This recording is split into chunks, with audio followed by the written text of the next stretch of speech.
Idukki Udumbanchola caravan പാർക്കുമായി ബന്ധപ്പെട്ട കാര്യങ്ങളിൽ vigilance അന്വേഷണം വേണമെന്ന് സിപിഐ ഇടുക്കി ജില്ലാ സെക്രട്ടറി സലീം കുമാർ.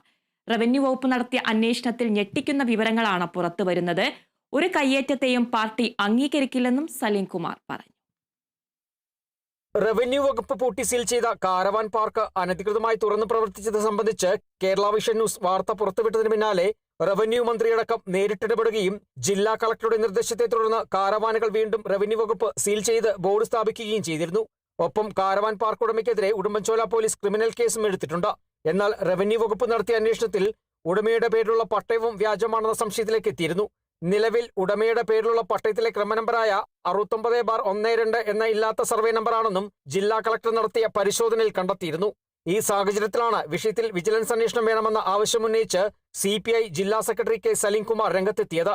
വിജിലൻസ് അന്വേഷണം അടക്കമുള്ള നടപടികൾ ആവശ്യമായിട്ടുണ്ട് എന്നാണ് തോന്നുന്നത്.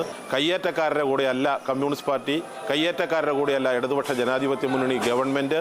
അതിന്റെ അടിസ്ഥാനത്തിലുള്ള നടപടി ഉറപ്പായിട്ടും ഉണ്ടാകും. ആ ഉറപ്പായ നടപടി ഉണ്ടാകണമെന്ന് ആവശ്യപ്പെടുകയാണ്. കയ്യേറ്റം നടത്തിയതും ഒപ്പം പട്ടയത്തിലെ ക്രമക്കേടുമടക്കമുള്ള കാര്യങ്ങൾ സലീം കുമാർ മന്ത്രിയെ നേരിൽ കണ്ട് ബോധ്യപ്പെടുത്തുകയും ചെയ്തിട്ടുണ്ട്. കയ്യേറ്റങ്ങൾക്കെതിരെ ശക്തമായ നിലപാട് സ്വീകരിക്കുമെന്നും സർക്കാർ കയ്യേറാൻ അനുവദിക്കില്ലെന്നും മന്ത്രി കെ രാജനും കഴിഞ്ഞ ദിവസം ഇടുക്കിയിലെത്തിയപ്പോൾ വ്യക്തമാക്കിയിരുന്നു. Kerala vision news, Idukki.